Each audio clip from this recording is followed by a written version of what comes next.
আর এই মৌত হচ্ছে শ্রেষ্ঠ মৌত, শাহাদাতের মৌত। কিসের মৌত? শাহাদাতের মৌত। আমার বন্ধুগণ, জীবনের পরোয়া মুমিনের সবচেয়ে বড় উপকার আল্লাহর পর ঈমান আনার। জীবনের পরোয়া সে করে না, কারণ রাসূলুল্লাহ বলেছেন শাহাদাতের মৌতের যন্ত্রণা, শরীরে যদি কেউ চিমটি কাটে, খামসি কাটে, একটা চিমটি দিলে যতটুকু ব্যথা লাগে, মৃত্যুর শাহাদাতের এই মৃত্যুর যন্ত্রণা এর থেকে বেশি কিছু না। কিতাবের ভিতরে এসেছে ফেরাউনের স্ত্রী আসিয়া যখন ফেরাউনকে মানে নাই, শেষ পর্যন্ত ফেরাউন অর্ডার দিয়া দিল আসিয়ারে মারো। মারার জন্য তক্তার ভিতরে হাজার হাজার প্যারাক মারো। তক্তায় প্যারাক মারা হলো, তক্তা তারে উল্টায় দিল, প্যারাক গুলো খাড়া হয়ে গেল। প্যারাক বোঝেন কিনা? প্যারাক বোঝেন? প্যারাক গুলো খাড়া হয়ে গেল। ফেরাউন বলল, এর উপরে আসিয়াকে ফুট করে শোয়াই দাও, এরপরে চতুর্দিক থেকে পিটাইতে থাকো, যতক্ষণ পর্যন্ত আমার উপরে ঈমান না আনে মারতেই থাকো। প্যারাকের উপরে নারী দেহ আসিয়াকে শোয়াই দেওয়া হলো, আর চতুর্দিক দিয়ে আঘাত করা হচ্ছে। লোহাগুলি শরীরের ভিতরে ঢুকে যাচ্ছে, শত শত লোহা শরীরের ভিতরে ঢুকে যাচ্ছে। এমত অবস্থায় আল্লাহ রাব্বুল আলামিন ডেকে বলেন, ফেরেশতারে, আমার ফেরেশতারা, আমার আসমানের সব দরজাগুলি খুলে দাও। আমার আসিয়া মৃত্যুর আগে, প্রাণ বেরিয়ে যাওয়ার আগে আমার জান্নাতটা দেখে যেন প্রাণটা বেরিয়ে যায়। আল্লাহর এই রাস্তায় মানুষ জীবন দিতে কুণ্ঠাবোধ করে না যদি ঈমান বিল্লাহ, আল্লাহর প্রতি ঈমান মজবুত হয়ে যায়, তার জীবনের মোটেও পরোয়া হয় না। জীবন দিয়েছেন আল্লাহ, এই জীবন দিব, কাকে ফিরায় দেব? আল্লাহ। এই জন্য আল্লাহ পাক বলেছেন, ইন্নাল্লাহা ইশতারা মিনাল মুমিনিনা আনফুসাহুম ওয়া আমওয়ালাহুম বিআন্না লাহুমুল জান্নাহ। আমি আমার মুমিনের জান এবং মাল সবটা খরিদ করে নিয়েছি, বিনিময়ে মুমিনকে আমার বেহেশত দিয়ে দিয়েছি। তোমার জানটাও আমার, মালটাও আল্লাহ। সুতরাং জান মাল তো আমার, আমার রাস্তায় জান দাও, মাল দাও। মুমিনের এই শক্তি বাড়ে, মুমিনের ভিতরে এই ঈমান সৃষ্টি হয় আল্লাহর প্রতি ঈমানের কারণে। নির্ভীক সে বীর হয়ে যায়, তার ধারণা এটা হয়, ঈমানের ব্যাপারে মজবুত হয় যে পৃথিবীর সমস্ত শক্তি একত্রিত হয়ে যদি আমাকে চেষ্টা করে, আমার এক গাছা পশম বাঁকা করতে পারবে না যদি না আল্লাহর হুকুম না থাকে। সুবহানাল্লাহ। কোরআনে কারিমে রব্বুল আলামিন বলেন, ওয়া মা হুম বিদারিনা বিহি মিন আহাদিন ইল্লা বিইজনিল্লাহ। আল্লাহ রাব্বুল আলামিনের সুস্পষ্ট কথা হলো এই যে আল্লাহর বিনা অনুমতিতে কেউ তোমার কোনো ক্ষতি করতে পারবে না। জোরে কোন সুবহানাল্লাহ।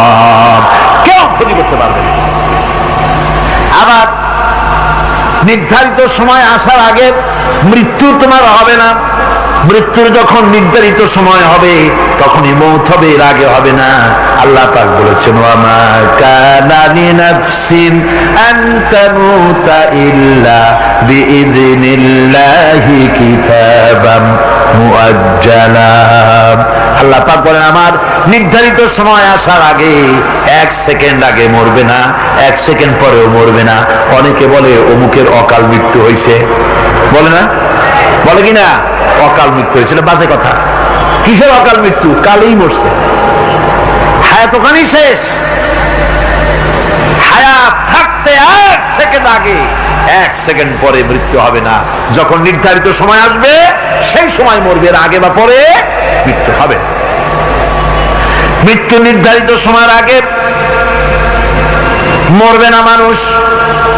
বাহানায় হোক, ওসিলায় হোক, মরণ যেখানে আছে সেখানে যাওয়াই লাগবে।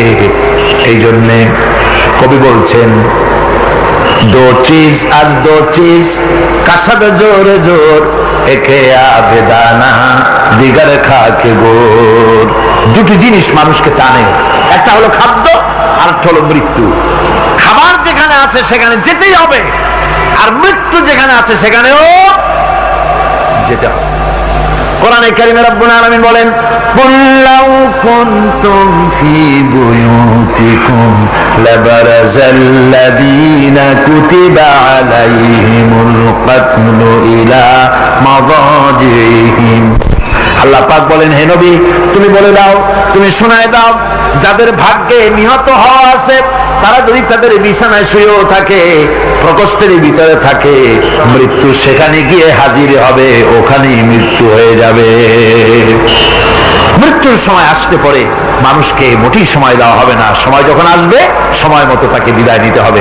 সুতরাং ঈমান, আল্লাহর প্রতি ঈমান আনলে পরে মানুষের ভিতরে নির্ভীকতার সৃষ্টি হয়, সে কাউকে পরোয়া করে না আল্লাহ ছাড়া। চিল্লায় কর সুবহানাল্লাহ, আরো জোরে বলেন সুবহানাল্লাহ। সাহস, বুক ভরা সাহস তার মধ্যে আসবে। এরপরে আল্লাহর প্রতি ঈমান আনার জন্য, ঈমান আনলে পরে আরেকটি উপকার মানুষের হয়, এটা হলো 4 নম্বর উপকার। এটা কয় নম্বর? 4 নম্বরের উপকার হলো আল্লাহর প্রতি মানসিক প্রশান্তি আসে। সেই মানসিক প্রশান্তিটা হলো এই, ইমানদার কখনো হতাশ হয় না, ইমানদার কখনো হতাশায় ভোগে না, নিরাশায় ভোগে না। যেহেতু কোরআন শরীফের ভিতরে আল্লাহ পাক বলেছেন, আল্লাহর রহমত থেকে কেবল কাফেররা ছাড়া আর কেউ নিরাশ হয় না। আল্লাহর রহমত থেকে নিরাশ হয় কারা? যেরকম কারা নিরাশ হয়? আর কেউ আল্লাহর রহমত থেকে নিরাশ হয় না। সুতরাং আল্লাহর প্রতি এই আশা, ভরসা, আল্লাহর প্রতি এ ধরনের একটি প্রশান্তি মনের মধ্যে থাকে, সে হতাশ হয় না। কারণ আল্লাহর প্রতি ঈমান আশায় তার বুক বেঁধে দেয়। আল্লাহ পাক কোরআনে কারীমের মধ্যে বলেছেন, আল্লাযী খালাকানি ফাহুয়া ইয়াহদিন।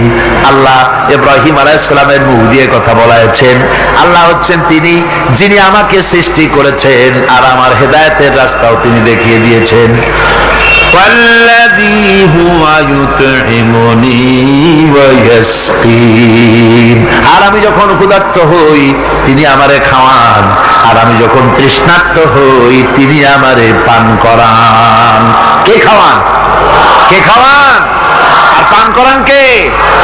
আল্লাহ পাক বলেন, ওয়াইদা মারিতু ফাহুয়া ইয়াশফিন। ইব্রাহিম আলাইহিস সালামকে দিয়ে আল্লাহ এই কথাও বলালেন, আমি যখন অসুস্থ হই আমারে রোগ মুক্ত কে করে দেয়? বলেন না, কে করে দেয়? আল্লাহ রাব্বুল আলামিন রোগ মুক্ত করে দেন। হযরত আইয়ুব আলাইহিস সালামের ঘটনা কোরআনে কারীমের মধ্যে আল্লাহ রাব্বুল আলামিন উঠায় দিয়েছেন, বলে দিয়েছেন যাতে করে মুমিনেরা মনের মধ্যে আল্লাহর প্রতি আশা ভরসা আনতে পারে। রোগ হয়েছে হযরত আইয়ুব আলাইহিস সালামের, এত অসুখ, অসুখে রোগে শোকে আত্মীয় স্বজন স্ত্রী পুত্র পরিজন সব তারে ছেড়ে গেল, গায়ে পোকা হয়ে গিয়েছে। 1 বছর 2 বছর নয়, বছরের পর বছর ধরে রোগাক্রান্ত অবস্থায় আইয়ুব আলাইহিস সালাম আছেন। এবার সমস্ত শরীর ছেড়ে জিহ্বার মধ্যে পোকা হওয়া শুরু হয়ে গেছে। হযরত আইয়ুব আলাইহিস সালাম জিহ্বায় যখন পোকা শুরু হয়ে গেল, আল্লাহর দরবারে তখন তিনি ফরিয়াদ করে বলেছিলেন, রব্বুল আলামিন সারা শরীরে পোকা ধরলো, শরীর জরা জরা হয়ে গেল, রোগে শোকে শেষ হয়ে গেলাম, কোনো শিকায়ত করি নাই, এবার তো কথা না বলে পারি না। মাবুদ তুমি দয়া করে আমার জিহ্বায় পোকা দিও না, আমার জিহ্বাটা পোকা ধরেছে, দয়া করে পোকা জিহ্বায় দিও না, কারণ আমার জিহ্বায় যদি পোকা হয়ে যায় তাহলে তোমার মতো আল্লাহর জিকির আমি কি দিয়া করব? আমার জিহ্বাটা ভালো রাখো আল্লাহ। হযরত আইয়ুব আলাইহিস সালাম পড়েছিলেন, আন্নী মাসানি আদ-দুররু ওয়া আনতা আরহামুর রাহিমিন। আয় আল্লাহ, আমি রোগাক্রান্ত হয়ে পড়েছি আর তুমি তো রহমান রহিম। দোয়া মঞ্জুর হলো, আল্লাহ পাক আইয়ুব আলাইহিস সালামকে রোগ মুক্ত করে দিলেন। রোগ হলে পরে কে সেরে দেয়? কে সেরে দেয়? আল্লাহর প্রতি এই আশা, এই ভরসা, এই চিন্তা থাকতে হবে। আল্লাহ পাক বলেন, যখন আইয়ুব আমার কাছে দোয়া করল আমিও জবাব দিয়া দিলাম। কোন সুবহানাল্লাহ। আল্লাহ পাক বলেন, ফাকাশাফনা মা বিহি মিন দুররি ওয়া আতাইনাহু আহলাহু ওয়া মিসলাহুম মাআহুম রাহমাতাম মিন ইনদিনা। আমি তার কষ্ট দূর করে দিলাম, তার হারানো স্বাস্থ্য ফিরাই দিলাম এবং তার সাথী সঙ্গীদেরকে আমার পক্ষ থেকে আমার রহমত দিয়ে তার কাছে সব আবার আমি ফিরাইয়া দিলাম। সুতরাং মুমিন ব্যক্তি কখনো হতাশ হবে না। চতুর্দিকে দেখে বিপদ আর বিপদ, এই বিপদে সে হতাশ হয় না, আশায় বুক বেঁধে থাকে। নিরাশার আধারে তুমি হে আশার নূর, যেখানে বেরোবার কোন পথ নাই সেখান থেকে পথ বের করে দেয় কে? চিল্লায় কোন কে দেয়? আমার আল্লাহ পাক। দেখেন হযরত ইউসুফ আলাইহিস সালাম হারায় গেলেন, মানে তার 11 ভাই ইউসুফ আলাইহিস সালামকে কুয়ার মধ্যে ফেলাই দিলেন। আর এসে তারা বলল যে ইউসুফ আলাইহিস সালামকে বাঘে খায়া ফেলেছে। এটা কি গল্প নাকি? এটা কোথায় আছে? কোরআন শরীফের মধ্যে আছে। ওই 11 ভাই মনে করেছিল ইউসুফ আলাইহিস সালামকে কুয়ার মধ্যে ফেলাই দিলাম, এ কুয়ার মধ্যে পচে মরবে, শেষ হয়ে যাবে। কিন্তু ওই 11 ভাই জানে না এটা কোনো কুয়া নয়, এটা হলো একটা সুড়ঙ্গ পথ, এটা হলো একটা টানেল। এক মুখে ইউসুফকে ফেলাই দিল 11 ভাই, কুয়ার আরেক মুখ থেকে আল্লাহ হযরত ইউসুফকে বের করে মিশরের সিংহাসনে বসায়া দিলেন। ওরা বোঝে না, তাই চিরকাল পাপীরা আল্লাহর বান্দাদেরকে, আল্লাহর দ্বীনের গোলামদেরকে অত্যাচার করে, মনে করে শেষ করে ভালাবো, কিন্তু শেষ আল্লাহর গোলামেরা হয় না, ওরাই শেষ হয়। ঠিক কিনা কর? জোরে বলেন ঠিক কিনা?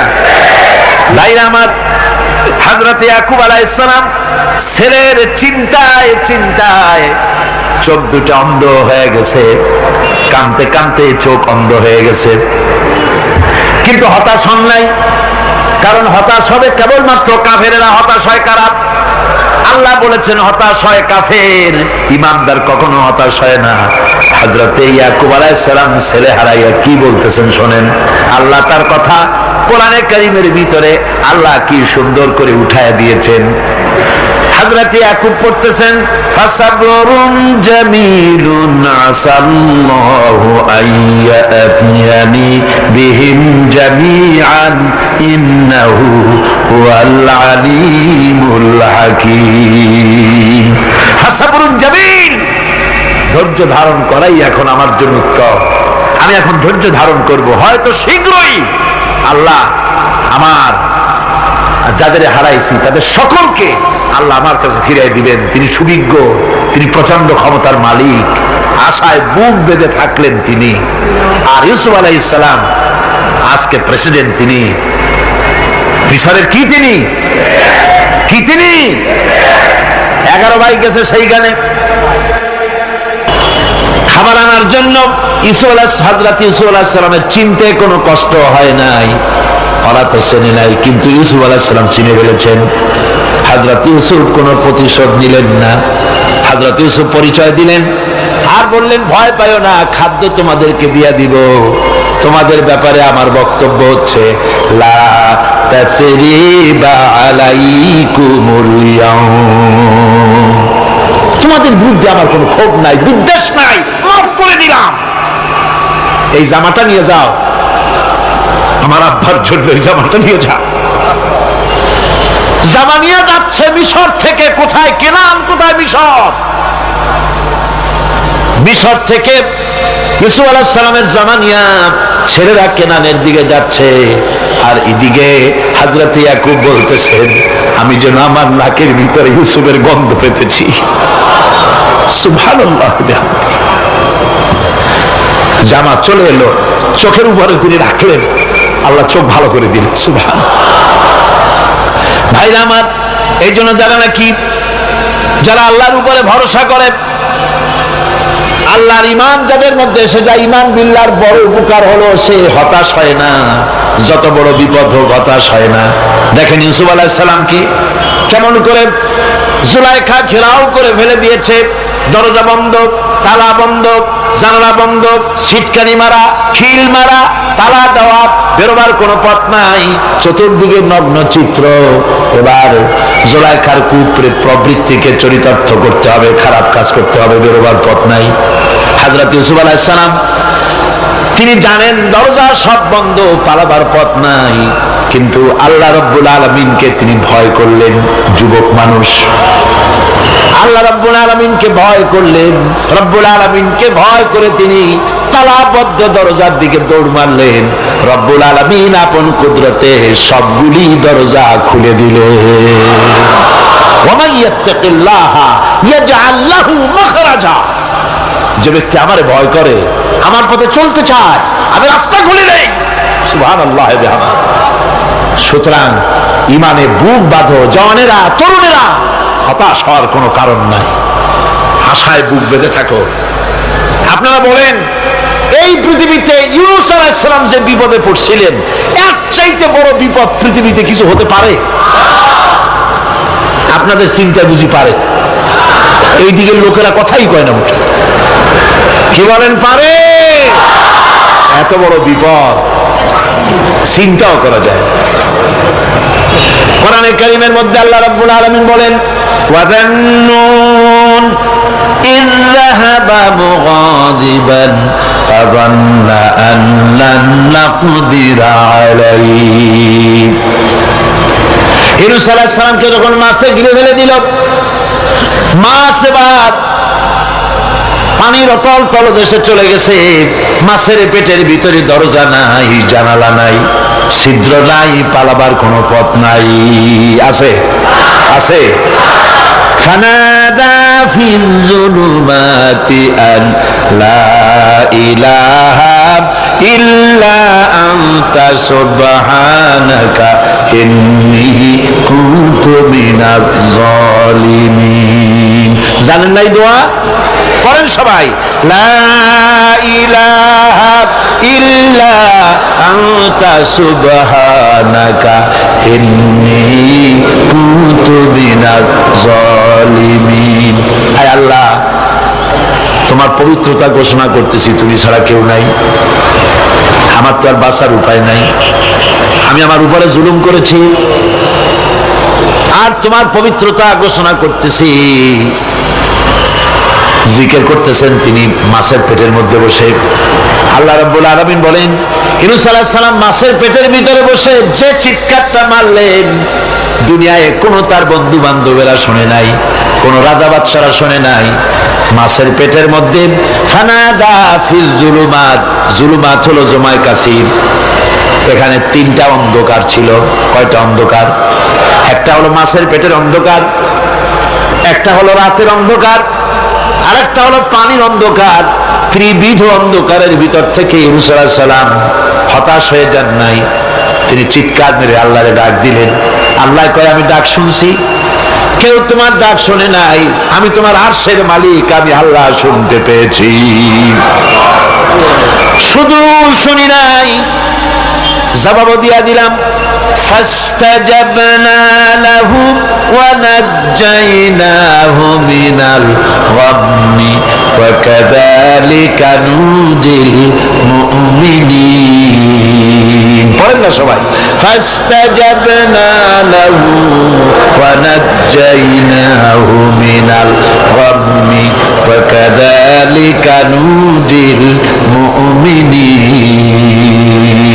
আমি ডাকে, আমি আল্লাহ পাক বলেন, আমি ইউনূসের ডাক শুনলাম, ডাকের জবাব দিয়া দিলাম, আর মাছের পেটের ভিতরে বেদনার সৃষ্টি করে দিলাম। মাছ এবার ভেসে উঠলো। মাছের আর এখন কোন উপায় নাই বমি করা ছাড়া। মাছ কিনারায় চলে এলো, ইউনূসকে বমি করে ফেলে দিল। আল্লাহ কয়, শোনো দুনিয়ার মানুষেরা, শুধু ইউনূস আলাইহিস সালামকে নয়, ওয়া কাযালিকা, এইভাবে করে আমার মুমিন বান্দারা যদি বিপদে পড়ে আর আমারে ডাকে, আমি রব্বুল আলামিন এইরকম বিপদ দিয়া বাঁচাইয়া দেব। বিপদ থেকে বাঁচাবেন কে? সুতরাং গতকালকের মতো আবারও বলি, বিপদ আসতে পরে মুসলমানেরা মাজারে দৌড়ায় বেশি। কন নাউজুবিল্লাহ, জোরে কন নাউজুবিল্লাহ। বিপদ আসে আর মাজারে চলে যায়, যাইয়া সেখানে কাঁদবে, মাজারের উপরে মাথা ঘা দিতে থাকে। পয়সা দেয়, মোনাজাত করে, কাঁদতে থাকে, মাজারওয়ালার কাছে বিপদ মুক্তি চায়। নাউজুবিল্লাহ পড়ে, আবারও কর নাউজুবিল্লাহ। বিশ্বাস করুন আমার ভাইরা, বিশ্বাস করুন, আল্লাহর কোরআন আমার হাতে। মাজারওয়ালার কাছে কামলে পড়ে ওই মাজারে যিনি শুয়ে আছেন, আল্লাহর কসম তার কোনো ক্ষমতা নাই আপনাকে বিপদ থেকে বাঁচাতে পারে। আছে ক্ষমতা? জোরে বলেন আছে? বিপদ থেকে বাঁচাবে কে? কে বাঁচাবে? আপনারা টাকা দেন আর ওই টাকাগুলি ওইখানে মাজারে বৈশা জনমের খাওয়া খায় মাজারের পাহারাদার এক শ্রেণীর পান্ডারা। টাকাগুলা মাথায় দেখবেন মাজার কেন্দ্র করে লাল লাল চাদর গায়, তারপরে চট, মাথায় জট, দাড়িতে জট, দাড়িতে জট আর মোষ। হাইরে মোষ! 6টা টর্চ লাইট দিয়েও যদি আপনি খোঁজেন মুখ তালাশ করে পাবেন না, এত মোষ সমানে গাঁজা খায় আপনার পয়সা দিয়ে, ধর্মের নামের ব্যবসা করে। যাই দেখেন মাজারগুলো, প্রত্যেকটা মাজারে 5টা 10টা লোক বসা আছে, ঘাট ধরে বের করে দাও। আর বাবা মাজারে বসে আছো কেন? মসজিদে যাও। কোথায় যাবে? কোথায় যাবে? মসজিদে। আল্লাহর থামো, আল্লাহর ওলিদের মাজার ঘেরাও করে রেখে দাও, যত্ন করে রেখে দাও। গরু, ছাগল, ভেড়া, হাবিজাবি কিছু যেন যেতে না পারে, যত্ন করে রাখো, সম্মান দিয়ে রাখো। কিন্তু তোমার ওখানে পাহারা দিতে বলছে কে? তুমি ওখানে বসে থাকো কেন? গুড় যেখানে পিঁপড়া সেখানে। পয়সা দেওয়া বন্ধ করে একটারও পাবেন না ওখানে, ঠিক কিনা কর? সব ধান্দাবাজ পয়সার লোভে ওখানে বসে থাকে, গাঁজা খায়, মদ খায়, নামাজ পড়ে না। আর আপনার টাকা দিয়া খোঁজ নিয়ে দেখেন মাজারের মুতল্লি যত আছে সব বাসের মালিক, ট্রাকের মালিক, কোটি কোটি টাকার ব্যবসা করে। সুতরাং এগুলি ছাড়েন, এ ধান্দাবাজি বন্ধ করুন। মাজারের সাথে কোনো সম্পর্ক নাই, মুসলমানের সম্পর্ক কেবল মসজিদের সাথে। কিসের সাথে? মসজিদের সাথে সম্পর্ক করে। আমার বন্ধুগণ, বিপদ আসতে পরে কবরের কাছে যাওয়া নয়, বিপদ আসতে পরে মসজিদে যান, 2 রাকাত কাজায়ে হাজাতের নামাজ পড়েন। রাসূলুল্লাহ পড়েছেন, কাজায়ে হাজাতের নামাজ পড়েন, সিজদায় পড়ে গিয়ে আল্লাহর কাছে কাঁদেন, আপনার বিপদ আল্লাহ রব্বুল আলামিন দূর করে দিবেন। আরে এমন আল্লাহরে থুইয়া কি যে বলবো, মানুষের যে কি হইছে। আমি সিলেটে দেখেছি শাহজালাল রহমতুল্লাহ আলাইহি, আল্লাহর ওলি, শাহ আমানত আল্লাহর ওলি, শাহ মাখদুম আল্লাহর ওলি। এই ওলিরা কোনদিন বলে যায় নাই যে আমার মাজারে পাহারা দিয়ে তোমরা টাকা আদায় করো। বলছে কেউ? শাহজালাল রহমতুল্লাহ আলাইহির মিশন কি ছিল আর এই পাগলেরা করে কি? হযরত শাহজালালের তরবারি আজও আছে, আমি তরবারি দেখেছি, দোধারি তরবারি হাতে নিয়ে এসেছেন। এক হাতে ছিল তরবারি আর এক হাতে ছিল আল্লাহর কোরআন। যখন সিলেটে ঢুকলেন, গৌর গোবিন্দ তার সব তিনি আজান দেওয়ালেন। আজান শোনা মাত্র মূর্তিগুলো কাঁপতে লাগলো। গৌর গোবিন্দের কলজার গলার কাছে চলে আসছে, জিজ্ঞেস করছে ব্যাপারটা কি, এরকম হচ্ছে কেন? জ্যোতিষীরা বলল যবন এসেছে, ম্লেচ্ছ এসেছে, আর উপায় নাই। শাহজালাল রহমতুল্লাহ আলাইহি তিনি বসলেন গেটের কাছে, এবার সব পালাচ্ছে। গৌর গোবিন্দ বলল সাপুরিয়াদের ডেকে যে আমারে একটা বাক্সের মধ্যে ভরিয়া সাপ বলে চালাই দিও, আমি সামনে পড়তে চাই না। ভয়তে কলজা গলার কাছে চলে আসছে শুধু আজান শুনে। এরপরে লোক সব চলে যাচ্ছে, উনি দেখতেছেন যাও যাও যাচ্ছে সব। তারপরে ঝুড়িতে করে যাচ্ছে সাপুরিয়ারা, তোমাদের এর মধ্যে কি? সাপ। যাও যাও যাও। এরপরে বড় একটা বাক্স, ওটার মধ্যে কি? কাজে হুজুর আমরা সাপ খেলা দেখি, এর মধ্যে সাপ। নামাও, আমি সাপ খেলা দেখবো, নামাও ওটা। এরপরে বাক্স খুলছে, দেখে যে আসল সাপ বাইর হয়েছে। গৌর গোবিন্দ বলল যে আমার রাজত্ব ছেড়ে দিলাম, আমারে জানে বাঁচা। শাহ জালাল রহমতুল্লাহ আলাইহি বললেন, আমি তো মারতে আসি নাই, আমি তো হত্যাকাণ্ড করতে আসি নাই, আল্লাহর দ্বীনকে নিয়ে এসেছি। তিনি ক্ষমা করে দিলেন। সেই শাহ জালাল রহমতুল্লাহ আলাইহির মাজারে লোকেরা বিভিন্ন জায়গা দিয়ে যায়, বাস ভরে ভরে যায়, যাইয়া চাদরের উপরে যাইয়া মাথা ঘা দিতে থাকে আর কামতে থাকে। কতগুলো গজাল মাছ আছে, বিরাট বিরাট গজাল, গায়ে স্যাটলা পড়ে গেছে, দেখলে মনে হয় যেন রিটায়ার্ড অফিসার, এরকম মোটা। ওগুলারে মুড়ি খাওয়া, কলজা খাওয়া। একটা কুয়া আছে, পানি এত পচা, কয় যে এইটার আর এক মুখ হলো জমজমের সাথে মিশানো। নাউজুবিল্লাহ। হায়রে মানুষ, মুসলমানের আকীদা হয় এত খারাপ, আকীদা বত্তর হয়ে গিয়েছে। এগুলি ধর্মের নামের ব্যবসা, এগুলি জোরে বলেন কি? এই ব্যবসা বন্ধ করতে হবে, এই ব্যবসা বন্ধ করতে হবে। এরা ধর্মের নামে লুটেরা, চাদর দিয়ে, আগরবাতি দিয়ে, মোমবাতি দিয়ে, সেজদা দিয়ে মুশরিক হয়ে যাচ্ছে, ইসলাম থেকে খারিজ হয়ে যাচ্ছে। আমার কাছে রিপোর্ট এসেছে, প্রচন্ড ভিড়ে মানুষের কষ্ট হচ্ছে, তো কি করা যাবে? আমি বললাম ভিড়, আর আপনারা যদি ভিড় দেখতে চান তাহলে তো সব লোক দাঁড়ায় যাবে, আপনাদের তো দেখার দরকার নেই। একটু চেপে চেপে বসেন আর জোরে সোরে জিকির করেন, লা ইলাহা ইল্লাল্লাহ, লা ইলাহা।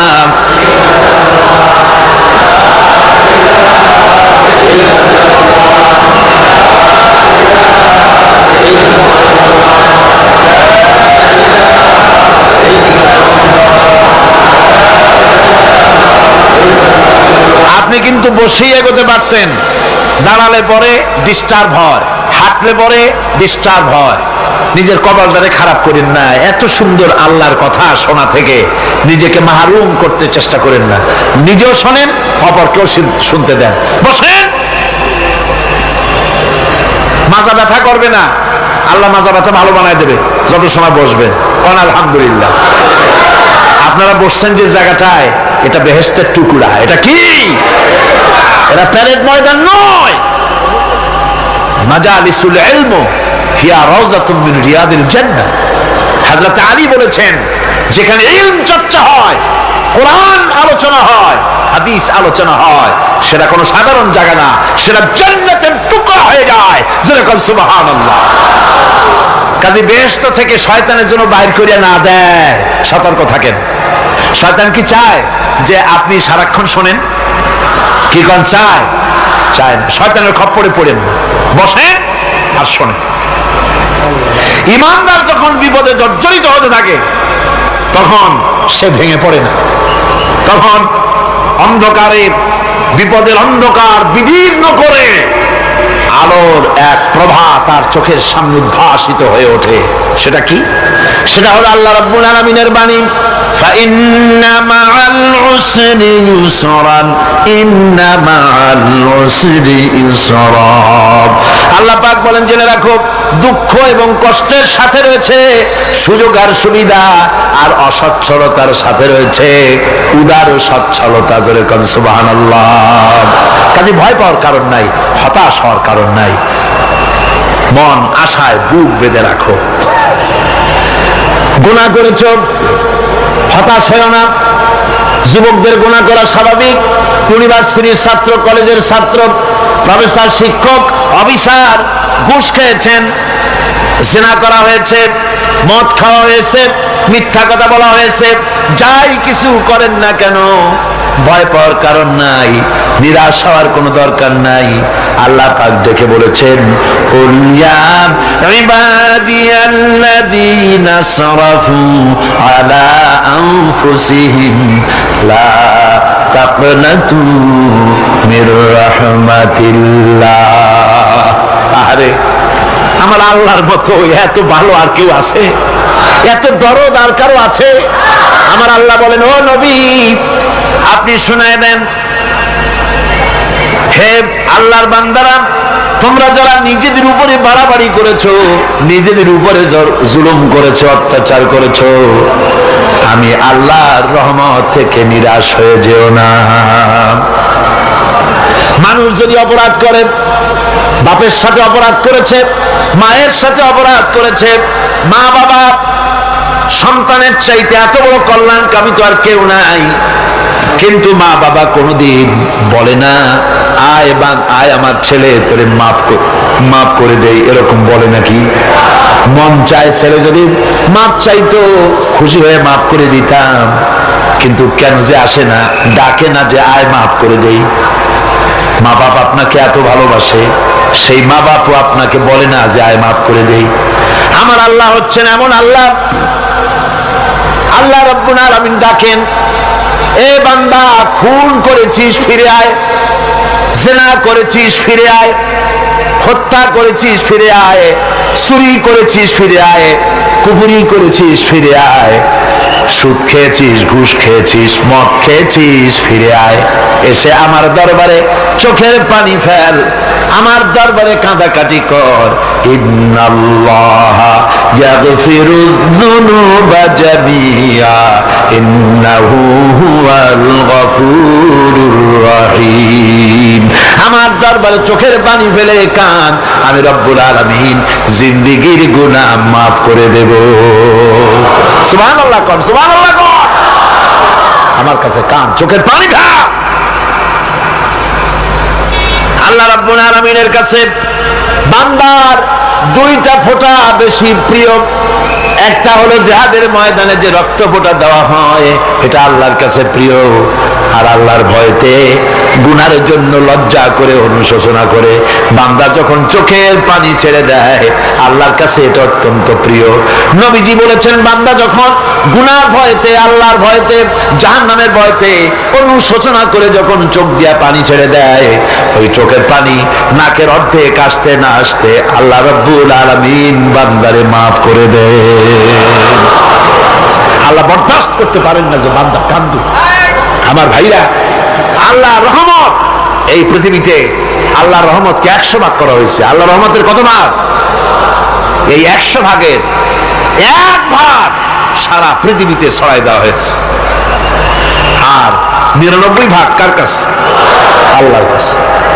একটা ভাগ দুনিয়া ছড়ানো হয়েছে আদম আলাইহিস সালাম থেকে নিয়ে এই পর্যন্ত, এখান থেকে নিয়ে কিয়ামত পর্যন্ত পৃথিবীতে যত মানুষ আসবে, যত প্রাণী আসবে, তাদের মধ্যে প্রাণী জগত গাভী তার বাছুরকে ভালোবাসে ঠিক কিনা, হাতি তার বাচ্চাকে ভালোবাসে ঠিক কিনা, মুরগি তার বাচ্চাকে ভালোবাসে কিনা, প্রত্যেক মাই তার সন্তানকে ভালোবাসে মানুষের মতো।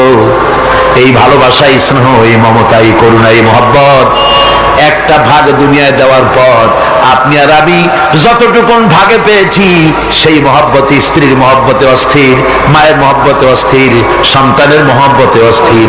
এখন চিন্তা করেন, একটা ভাগ সারা পৃথিবীতে বিতরণ করার পর যেটুক পেয়েছি, তাতে যদি এত মহব্বত হয়, তাহলে এর 99 ভাগ মহব্বত যে আল্লাহর কাছে জমা আছে, এই বান্দার জন্য তার কত মহব্বত, এই বান্দার জন্য কত করুণতা, কত মহব্বত, কত দয়াতা। এজন্য আল্লাহ রাব্বুল আলামিন বলেছেন, নাব্বি ইবাদি আন্নী আনাল গফুরুর রহিম। আমার নবী সুসংবাদ দিয়ে দাও, বান্দাদেরকে শোনায় দাও যে আমি আল্লাহ তাআলা ক্ষমাশীল আর দয়াবান। হুজুর কাঁদতেছিলেন, হযরত ওমর রাদিয়াল্লাহু তাআলা আনহু এসে দেখেন হুজুর একা কাঁদতেছে। হুজুর জিজ্ঞেস করছেন, হযরত ওমর জিজ্ঞেস করলেন, হুজুর আপনি কাঁদেন কেন একা একা?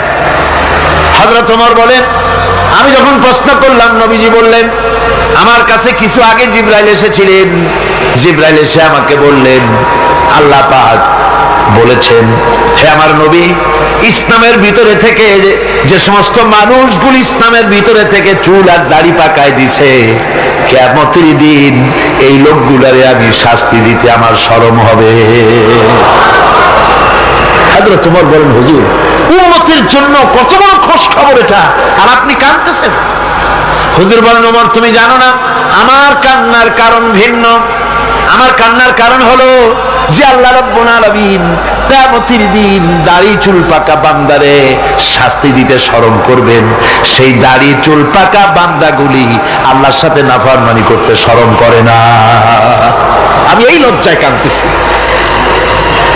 ভাইরা, হুজুর আল্লাহ পাক বলেন, ও আমার নবী, রাতের আধারে যখন একটা বুড়া আমার দরবারে হাত উঁচু করে, একটা বুড়া মানুষ রাতের আধারে যখন আমার দরবারে হাত উঁচু করে আর যখন বলতে থাকে, রব্বুল আলামিন আমার পেছনের জীবনটা বড় খারাপ করেছি, এমন কোন কাজ জীবনে করি নাই যা তোমার কাছে কিছু দাবি করতে পারি, সব রকমের নাফরমানি করেছি, আজ আমি বুড়া হয়ে গেছি, কামাই করতে পারি না, ছেলে আমাকে চোখে দেখতে পারে না, পুত্রবধূ আমাকে ঘরে জায়গা দেয় না, আমার স্ত্রী আমাকে দেখতে পারে না, রোজগার করতে পারি না, হাঁটতে পারি না, চলতে পারি না, সবার কাছে আমি তিতা হয়ে গেছি, আমি দাঁড়াতে পারি না, কোমরে ব্যথা পাই, হাঁটুতে ব্যথা পাই, চলতে পারি না, কানে শুনতে পাই না, চোখে দেখতে পারি না, আর তোমার কাছে কিছু চাইয়া নেব এমন ভালো কাজও করি নাই।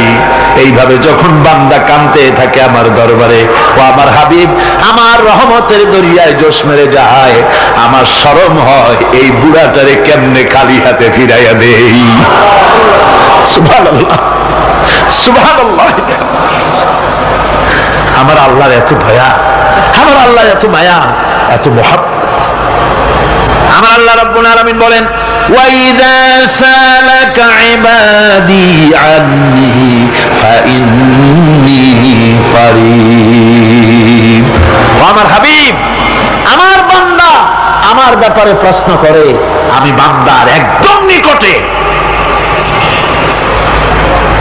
কোরআন শরীফের ভিতরে যত জায়গায় রাসূলকে বলা হয়েছে সুয়ালের কথা, আপনাকে প্রশ্ন করা হয়, আল্লাহ তার জবাব কুল এই কথা বলে জবাব দিয়েছেন। যত জায়গায় সুয়াল এসেছে, যেমন কোরআনে কারীমের মধ্যে আল্লাহ পাক বলেন, ওয়ায়াসআলুনাকা আনিল মাহিদ, মেয়েদের হায়েজ সম্পর্কে জিজ্ঞাসা করা হয়, কুল হিয়া আযা, হে নবী আপনি বলুন।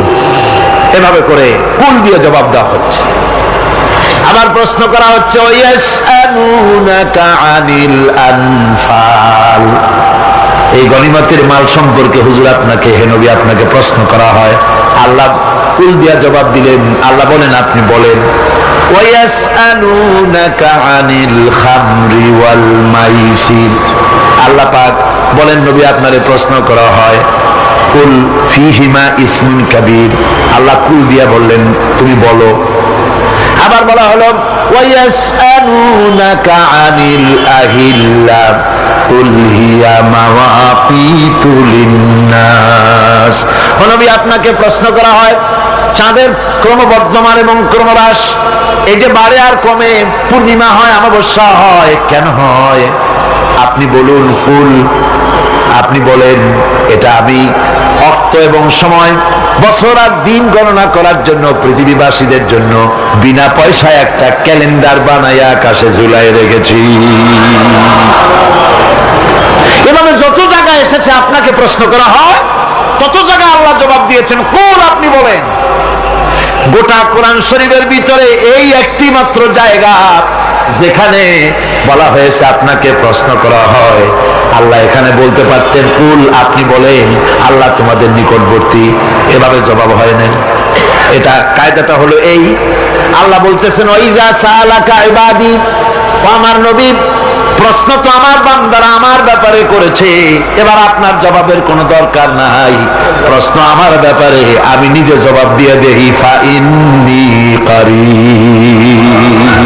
ও বান্দা আমার ব্যাপারে প্রশ্ন করেছিস, জবাব আমি দেই, আমি তোর সবচাইতে বেশি নিকটে। সুবহানাল্লাহ, কত নিকটে? ওয়া নাহানু আকরাবু ইলাইহি মিন হাবলিল ওয়ারিদ, তোর যে রগ এই শাহরগের চাইতেও আমি তোর বেশি কাছে। সুবহানাল্লাহ, আমারে ডাক, আমারে ডাক, কলিজা দিয়ে ডাক, অন্তর দিয়ে ডাক।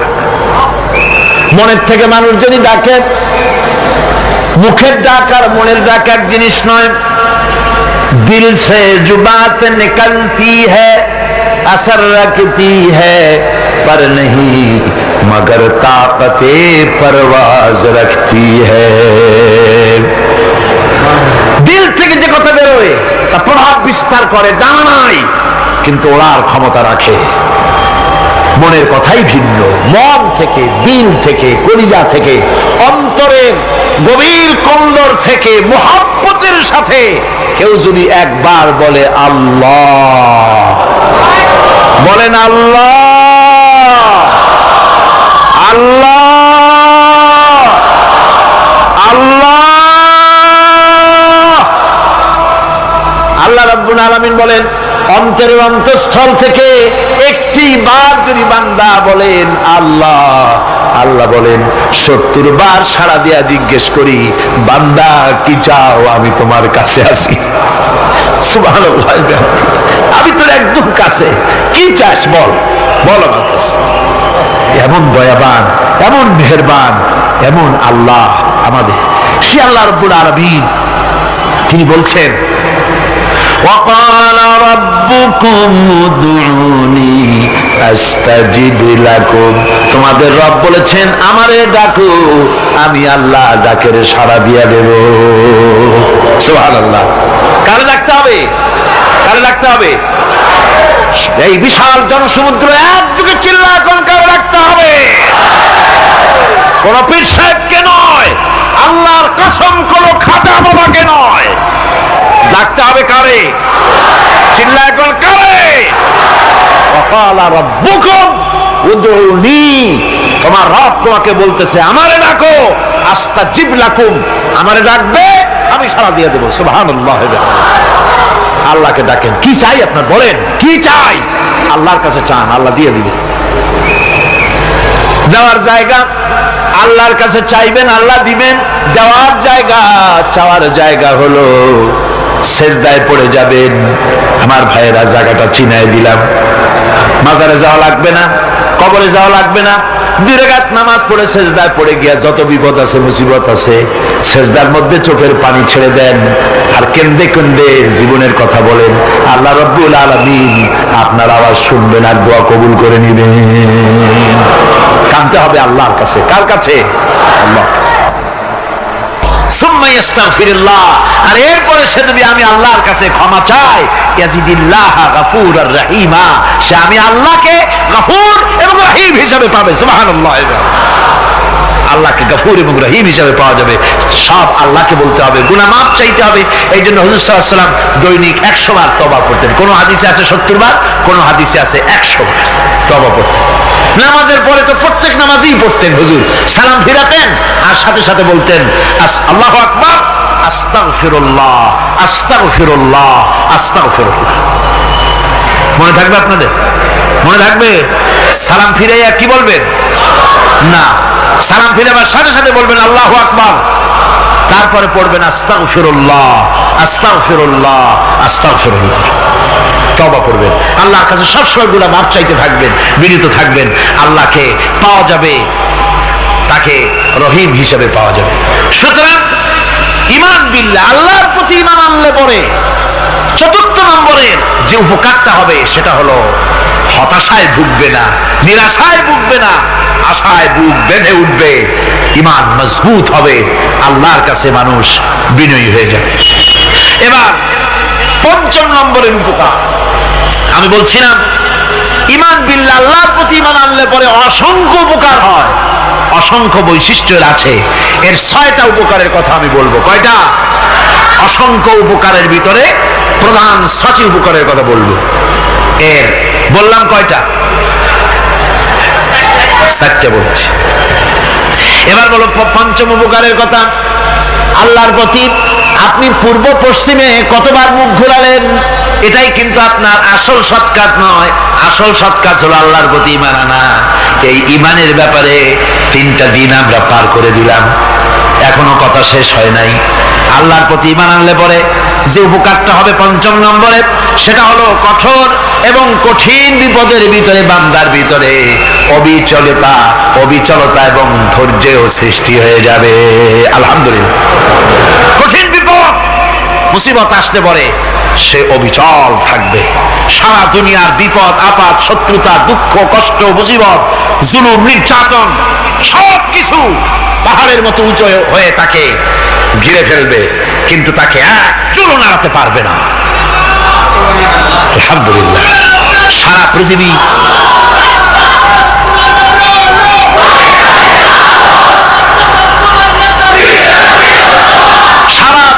একদিকে আর সে একা একদিকে থাকবে।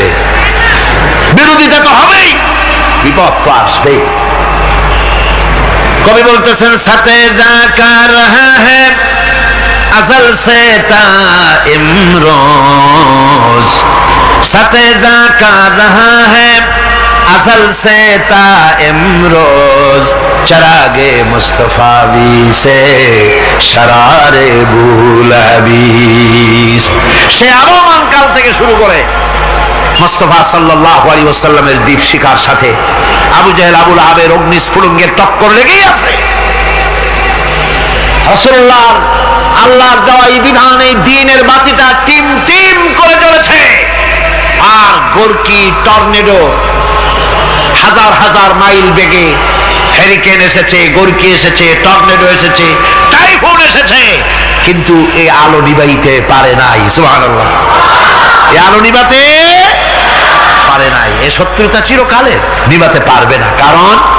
কারণ হচ্ছে আল্লাহ রাব্বুল আলামিন বলেছেন, ইউরিদুনা লিইউতফিউ নূরাল্লাহি বিআফওয়াহিহিম ওয়াল্লাহু মুতিম্মু নূরিহি ওয়ালাউ কারিহাল কাফিরুন। ওরা চায় মুখের ফু দিয়ে আমার আলোকে নিভিয়ে দেবে, কিন্তু আমি আমার আলোকে পূর্ণতা দান করব। তাতে কাফের বেঈমানদের কলজায় যত জ্বালা যন্ত্রণা হোক, আমার দ্বীন কেউ মিটাই দিতে পারবে না। সুবহানাল্লাহ। সুতরাং বিপদে অবিচলতা আসবে, সে অটল হবে, মজবুত হবে। কোরআনে কারীম বলতেছে, ওয়া কাযালিকা জাআলনা লিকুল্লি নাবিয়্যিন আদুওয়াম মিনাল মুজরিমিন। এই পৃথিবীতে এমনি করে আমি সকল নবীদের শত্রু বানিয়েছি, সব পাপিষ্ঠ অপরাধীদেরকে। নবীদের সাথে বিরোধিতা করেছে কারা? পাপিষ্ঠরা, অপরাধীরা। আজও খুঁজে দেখেন, আজও ইসলামী আন্দোলনের বিরোধিতা যারা করে সবগুলি কি? পাপিষ্ঠ। সত্য কি রাখ? ইসলামী আন্দোলনের বিরোধিতা যারা করে হিসাব করে চোখ দিয়ে তাকায় দেখেন, খুঁজে দেখেন তাদের নামগুলি। মদখোর, জিনাকার, বদমাশ, চোর, হাইজাকার, বেনামাজি, লুটেরা, মিথ্যাবাদী, সবচাইতে সমাজের নিকৃষ্ট লোকগুলি ইসলামের বিরুদ্ধে।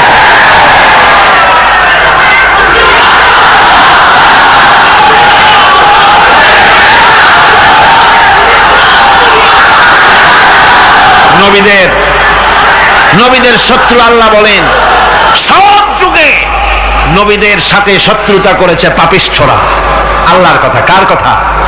সকল যুগে নবীদের সাথে শত্রুতা করেছে পাপিষ্ঠরা, নিকৃষ্ট ধরনের অপরাধীরা। সুতরাং নবী রাসূলদের অবস্থা যখন এই, তখন দ্বীনের দাওয়াত যারাই দেবে তাদের কিসমত এরকম হবেই। এই বাধার মোকাবেলা তাদেরও করতে হবে। এই যে বাধাটা আসে, এই যে মারে, অপরাধ কি? এই যে তারা চোর বা ডাকাত, যাদের মারা হয়। আল্লাহ রাব্বুল আলামিন বলেন, অপরাধ হলো ওয়ামা নাকামু মিনহুম ইল্লা আইয়ুমিনু বিল্লাহিল আজিজিল হামিদ। অপরাধ হচ্ছে ঈমানদার লোকদের উপরে নির্যাতন চালিয়েছে, অন্য কোনো কারণে নয়। কারণ একটাই, তারা আল্লাহর জমিনে আল্লাহর দ্বীন প্রতিষ্ঠা করতে চেয়েছে, আর কোনো অপরাধ না। জমিন আল্লাহর, জমিন কার? এই বিশাল জনসমুদ্র গর্জে উঠুন একযোগে, বলুন জমিন কার? আইন চলবে কার? এখানেই সংঘর্ষ বেঁধেছে আবহমান কাল ধরে। মানুষ অত্যাচারিত হয়েছে, সাহাবায়ে কেরাম অত্যাচারিত হয়েছেন। বুখারী শরীফের হাদিসে এসেছে রাসূল করিম সাল্লাল্লাহু আলাইহি ওয়াসাল্লামের কাছে হযরতে খাব্বাব গিয়ে উপস্থিত হয়েছিলেন। হযরতে খাব্বাব বলেন, হাদিসটা এভাবে লেখা হয়েছে বুখারীতে, ওয়ান খাব্বাব বিন আল-আরিদ রাদিয়াল্লাহু তাআলা আনহু قال شكونا إلى رسول الله صلى الله عليه وسلم وهو متوسد بردة له في ظل الكعبة। রাসূলুল্লাহর কাছে গেলাম, কাবা শরীফের কাছে গিয়ে দেখি নবীজি একটা চাদর গায়ে দিয়ে তিনি আরাম ফরমাচ্ছিলেন কাবা শরীফের ছায়ায়। সেখানে গিয়ে বললাম, আলা তাস্তানসিরু লানা আলা তাদউ লানা ইয়া রাসূলুল্লাহ, হে আল্লাহর রাসূল, আপনি কি আমাদের জন্য আল্লাহর কাছে দোয়া চাইবেন না? আপনি কি আল্লাহর কাছে আমাদের জন্য সাহায্য চাইবেন না? আমাদের লোকগুলিকে, মুসলমানগুলিকে মারতে মারতে তো শেষ করে ফেলে দিল। তারা আমাদের সুমাইয়াকে মারলো, আমাদের খাব্বাবকে উটের সাথে পায়ের দড়ি লাগায় টানলো, আমাদের খোবায়েবকে তারা আগুনের উপরে চিৎ করে শোয়ায় রাখলো, না খায় রাখতেছে, মারতেছে, কষ্টে তো শেষ হয়ে গেলাম। হুজুর, আপনি কি আমাদের জন্য দোয়া করবেন না? হাদিস শরীফে এসেছে নবীজি উঠে বসলেন সোজা হয়ে। নবীজি বলেন, ও আমার সাহাবী, ও খাব্বাব, শোনো, তোমাদের আগে এই পৃথিবীতে যারা দ্বীনের দাওয়াত দিতে এসেছিলেন তাদেরকে সমকালীন রাষ্ট্রশক্তি, সমাজ শক্তি তাদেরকে ধরতো। ফায়ুখাজুর রাজুলু, তাদেরকে তারা ধরতো। ফায়ুহফারু লাহু ফিল আরদ, আর তার জন্য জমিনের ভিতরে কবর বানাইতো। ওই কবর ফায়ুজালু ফিহা, ওই কবরের ভিতরে তাকে কোমর পর্যন্ত গেড়ে দিত। সুম্মা ইউতা বিল মানশার, এরপরে করাত আনতো। ফায়ুদাউ আলা রাসিহি, এরপরে ওই করাত তার মাথার উপরে রাখতো। ফায়ুজালু নিসফাইন, এরপরে করাত দিয়া চিরে জীবিত মানুষটারে দ্বিখণ্ডিত করে ফেলে দিত। মা ইয়াসুদ্দুহু যালিকা আন দীনিহি, ও আমার খাব্বাব, এত কষ্ট দেওয়ার পরেও সেই যুগের কোন মুসলমানকে, দ্বীনের দায়ীদেরকে আল্লাহ দ্বীন থেকে এক চুলো তারা সরাই দিতে পারে নাই, এক চুলো সরাতে পারে নাই। ওয়াল্লাহি, ও খাব্বাব, আমি আমার আল্লাহর নামে কসম করে বলছি, লা ইউতাম্মান্নাল্লাহু হাযাল আমরা হাত্তা ইয়াসিরা আর-রাকিবু মিন সানা ইলা হাযরামাউত। আমি কসম করে বলি, আল্লাহ রাব্বুল আলামিনের এই সানা থেকে হাযরামাউত পর্যন্ত লোকেরা যাতায়াত করবে, সুন্দরী রমণীরা গমন করবে, সদাগরেরা যাতায়াত করবে, টাকা নিয়া পয়সা নিয়া যাতায়াত করবে। তাদের মনের মধ্যে লুটের ভয়, টাকার ভয়, চুরির ভয়, ডাকাতির ভয়, জেনার ভয়, হত্যার ভয়, ধর্ষণের ভয়, কোনো ভয় থাকবে না। লা ইয়াখাফু ইল্লাল্লাহ, আল্লাহ ছাড়া কোনো ভয় থাকবে না। এমন একটা সমাজ, এমন একটা সময় আসবে, ওয়ালাকিন্নাকুম তাস্তাজিলুন, অথচ খুব তাড়াহুড়ো তোমরা করতেছো। তাড়াহুড়ো করো না, সময় আসবে ইনশাআল্লাহ। আমার ভাইয়েরা, আমার বন্ধুগণ, কঠিন বিপদে অবিচলতা এবং ধৈর্যের দৃষ্টান্ত রেখে গেছেন আম্বিয়া আলাইহিমুস সালাম। সুবহানাল্লাহ। কঠিন বিপদে অবিচলতা, দৃঢ়তা, ধৈর্য কারে বলে, তার দৃষ্টান্ত কারা রেখেছেন? আম্বিয়া আলাইহিমুস সালাম। ওনারাই আমাদের আদর্শ, নবীরাই আদর্শ। সাহাবায়ে কেরাম রিদওয়ানুল্লাহ তাআলা আলাইহিম আজমাইন আমাদের আদর্শ। ভাইরা আমার, মুসা আলাইহিস সালামকে ফেরাউন যখন ঘিরে ফেলে দিল, কোরআনের সব কথা গল্প গুজবার ইতিহাসের জন্য লেখা হয় নাই।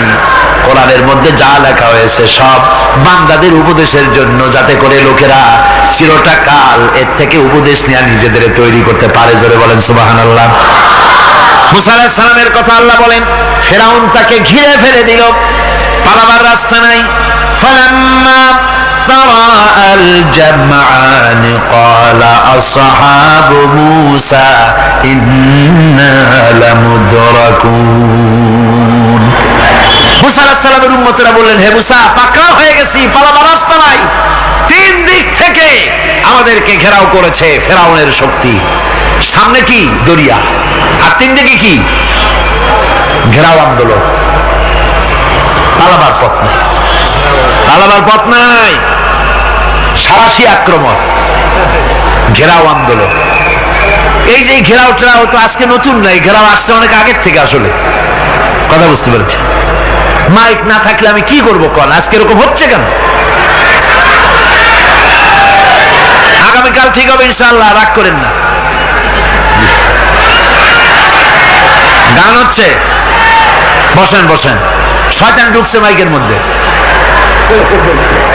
অনেক সময় হয় কি, মাইকের হাই পাওয়ারের যে মেশিন আছে এর ভিতরে ইথার থেকে রেডিওর ওই গানগুলি ওর মধ্যে ঢুকে পড়ে। কথা বুঝতে পেরেছেন? এই জন্য শয়তান তো আর বসে থাকে না, ওরও তো কিছু করার আছে। ধৈর্য ধরেন, ধৈর্য ধরেন। কালকে অপারেটরদেরকে মাওলানা শামসুদ্দিন সাহেবের কাছে অনুরোধ করবো, অপারেটর একটু ভালো করে হেদায়েত করে দেবেন মাইকে। আজকে আমার নিজেরও কষ্ট হচ্ছে, আমিও বুঝতে পারছি না যে আমার কথাগুলি কি আওয়াজে বেরোচ্ছে, যার জন্য আমাকে বেশি চিল্লাইতে হচ্ছে। বক্তাকে কি লাউডে তার কথা বেরোচ্ছে তা তার কানে আসতে হয়, তাহলে বোঝা যায় যে আমার কথাগুলি কিভাবে বেরোচ্ছে। এটা এই অবস্থায় সিচুয়েশন আজকে নাই, এবং লোকেরাও মাইকের ব্যাপারে আজকে অভিযোগ করেছে যা বিগত 16 বছরে করে নাই। সেটার ব্যাপারে কোথাও কোনো অসুবিধা হয়েছে? মাইকটা ভালো, এবং মাইক যারা দেন প্রতি বছর খেদমত করে, আল্লাহ তাদের প্রতি রহম করুন। সবাই বলেন আমিন। এদেরকে রাগ করে পথে পাই আবার মারধর করেন না। সিলেটের যে তাফসীর মাহফিল হয়, বিগত 19 বছর তাফসীর করেছি একটানা, এবার 20 বছর পুরো হবে ইনশাআল্লাহ। সিলেটে একটানা 20 বছর তাফসীর করতেছি সেখানে। তো মাইক, একটা লোক বিনা পয়সা মাইক দেয়, মাইকের ভাড়া সে নেয় না। তাফসীরের মাহফিলের মাইকের ভাড়া নেয় না। যে বছর এরশাদ সরকার আমাকে প্লেন থেকে নামতে দিল না, আপনাদের মনে আছে? সিলেট থেকে ফিরাই দিল। এই খবরটা মাইকম্যান যখন শুনেছে যে আমাকে নামতে দেয় নাই, ফিরাই দেওয়া হয়েছে, সাথে সাথে স্ট্রোক করেছে, হার্ট ফেল করে দুনিয়া থেকে বিদায় হয়ে গিয়েছে। সিলেটে তাফসীর হতে পারবে না এই কথাটা বরদাস্ত করতে পারে না। আমি কেঁদেছি আর দোয়া করেছি, আল্লাহ কোরআনের মহব্বতের লোকটার এই অবস্থা হলো, তোমার জান্নাত তুমি দয়া করে তাকে দান করে দিও। কাজে কোনো ব্যবসায়ী চায় না যে তার ব্যবসাটা খারাপ হোক, লোকেরা মন্দ বলুক। এই মাইকের ব্যাপারে আপনারা আজকে রাগারাগ করেন না, যা হয়েছে কালকে ভালো হবে ইনশাআল্লাহ। সবাই বলেন ইনশাআল্লাহ। এখন চলেন আমরা ফেরাউনের অবস্থা দেখি গিয়া কি করতেছে ফেরাউন। মুসা আলাইহিস সালামকে ঘেরাও করে ফেলেছে, পালাবার উপায় নাই। একদিকে দরিয়া, তিন দিকে ফেরাউনের শক্তি। এই যে ঘেরাও টেরাও মানে নতুন তো না, ধর্মঘট নতুন না, পুরানা জিনিস। এই পৃথিবীতে সর্বপ্রথম ধর্মঘট কিসের উপরে হয়েছে জানেন? এই পৃথিবীর প্রথম ধর্মঘট হয়েছে পেঁয়াজ, রসুন আর ডাইলের উপরে। মুসা আলাইহিস সালামের জামানায় লান নাসবিরা আলা তাআমিন ওয়াহিদ, আমরা এক রকমের খাদ্য আর খাবো না, আমাদের পেঁয়াজ দেওয়া লাগবে, ডাল দেওয়া লাগবে, রসুন দেওয়া লাগবে। সর্বপ্রথম ধর্মঘট হয় মুসা আলাইহিস সালামের জামানায়, সেখান থেকে শুরু হয়েছে। কিন্তু মশাল মিছিল যে আসলো কই থেকে, এইটা আমি খুঁজে পাইনি। পরে প্রত্যেকটা জিনিসের ইতিহাস আছে, আমি খুঁজতে খুঁজতে পেলাম। আমি জানি না এর ইতিহাস মূলে কোথায়, কিন্তু আমি যতদূর খুঁজে পাইছি সেটা হলো মশাল মিছিলের আবিষ্কার হয়েছে লঙ্কায় রাবণের সময়। হনুমানের লেজে আগুন দিয়া তারপরে লঙ্কা কাণ্ড ঘষালো, নামই আছে লঙ্কা কাণ্ড। হনুমানের লেজে আগুন দিয়ে রাবণ যে লঙ্কায় মশাল মিছিল করেছিল হনুমানদের দিয়া, ওই হনুমানের ওই সিস্টেমটা এখনো আমাদের দেশে চালু আছে। এইটা আসলে কোন ভদ্রলোকের এই মিছিল হওয়া উচিত না। আগুন নিয়ে কিসের মিছিল? আগুন হলো জাহান্নামের প্রতীক। আগুন কিসের প্রতীক? জাহান্নামের প্রতীক। যদিও আমাদের উপকারে লাগে, কাজে লাগে। সুতরাং আমরা যা করব, প্রত্যেকটা জিনিসের পেছনে সুন্নতে নববীর কোনো না কিছু থাকতে হবে। কথা বুঝতে পেরেছেন? তিন দিক থেকে ঘেরাও হয়ে গেছে, পালাবার কোনো রাস্তা। হযরতে মুসা আলাইহিস সালামের কাছে উম্মতরা বললেন, পালাবার তো কোনো পথ নাই, এখন উপায়টা কি? আমাদের তো আর উপায় নাই। মুসা আলাইহিস সালাম দেখেন বিপদে পড়ে গেছেন, কিন্তু ধৈর্য হারান নাই, ভয় পান নাই। ভয় পাইছিলেন? ভয় পেয়েছেন? প্রশ্নই ওঠে না। মুসা আলাইহিস সালাম, আল্লাহ পাক যাদেরকে বলেছেন উলুল আযম, রাসূল যাদের বলেছেন তার মধ্যে হযরত মুসা একজন উলুল আযম পয়গম্বর। চারটিখানি কথা না, আল্লাহ কথা বলছেন তার সাথে, কালিমুল্লাহ তিনি। সুবহানাল্লাহ।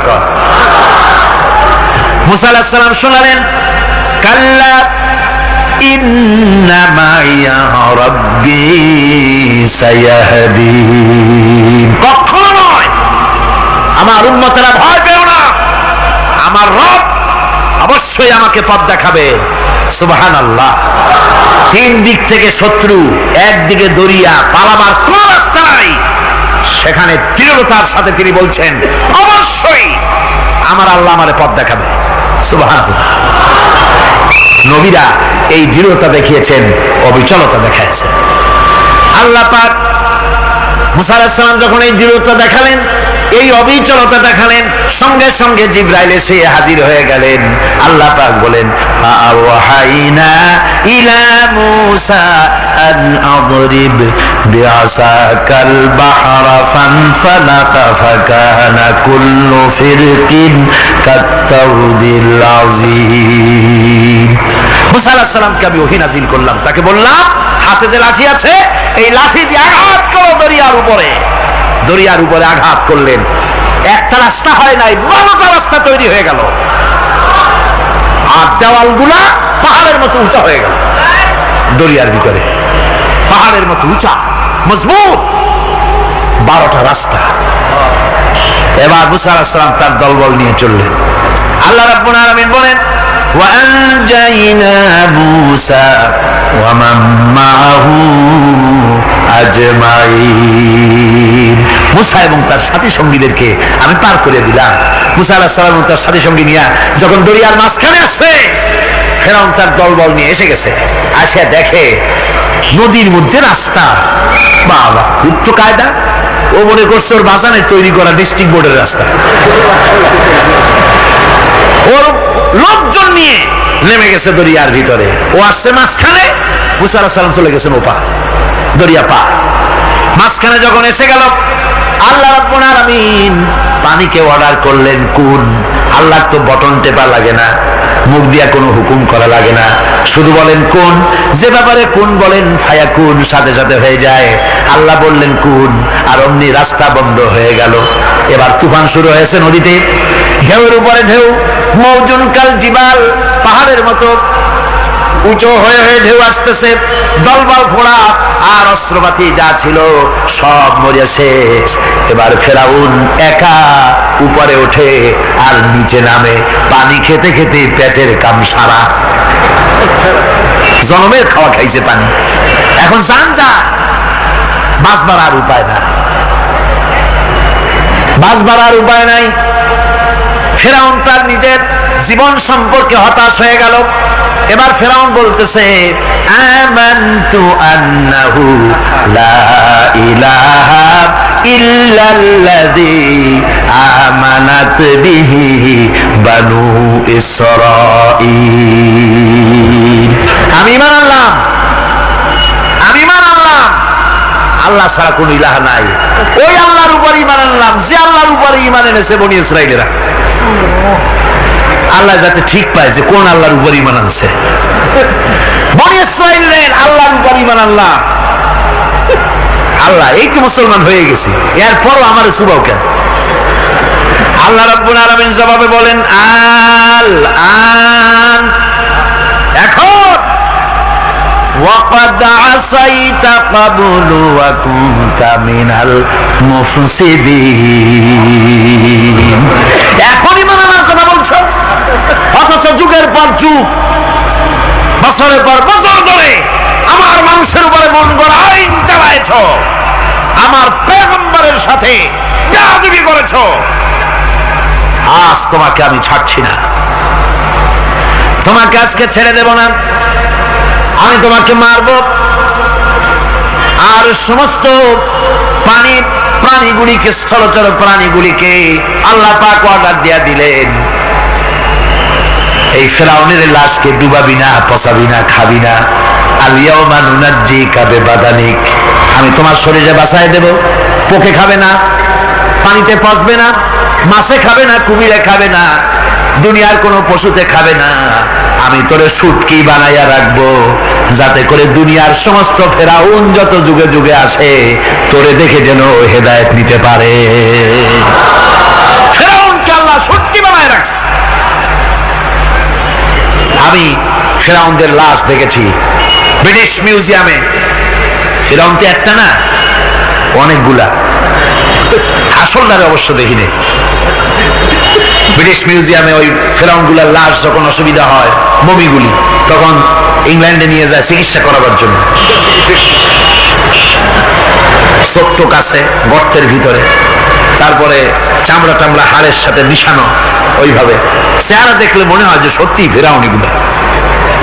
আর ব্রিটিশের কাম মিশর থেকে না আনছে এমন কোন জিনিস নাই। আমি সেখানে এক বক্তৃতা বলছিলাম, আপনারা এদের এখন সভ্য, এদের এখন ভদ্র, এরা হলো ইন্টারন্যাশনাল চোর। ওরা সারা দুনিয়া চুরি করেছে। লন্ডনে বক্তৃতা করেছি, সারাটা দুনিয়া চুরি করছে, আমাদের দেশকে শোষণ করেছে। এই বিশাল ভূভাগকে শোষণ করে ইংল্যান্ডের দ্বীপটাকে তারা সাজাইছে। তারা ময়ূর সিংহাসনের, শাহজাহানের ময়ূর সিংহাসনের ময়ূরের বাম চোখে কোহিনূর মণি লাগাইছিলেন। শাহজাহান ময়ূরের ডান চোখে কোহিনূর মণি লাগায় নাই। কোহিনূর মণির অনেক দাম, আমি দেখে এসেছি মণি। এখন সেটা কুইন এলিজাবেথের মুকুটে শোভা পাচ্ছে। সেই মণি এমনি বলে প্রবাদে 7 রাজার ধন 1 মাণিক্য, বলেন এরকম, অনেক দাম। শাহজাহান দেখালেন, আমি মুসলমান, আমার কাছে এটার দাম নাই, এই জন্য ময়ূরের ডান চোখে লাগালাম না, বাম চোখে লাগাই দিলাম। এইটারে চুরি করছে। তারপরে মিশর থেকে, মিশরের মমি চুরি করেছে, জুতা চুরি করছে, ছাতি চুরি করছে, পিসা চুরি করেছে। আমি বললাম, এগুলা কি ভদ্রলোক নাকি? এরা জুতা চোর, পিসা চোর, লাঠি চোর, সব চুরি করছে। যাই দেখেন ব্রিটিশ মিউজিয়ামের মধ্যে সব দুনিয়ার চুরি করা জিনিস নিয়ে তারা মানুষকে দেখাইয়া পয়সা উপার্জন করছে।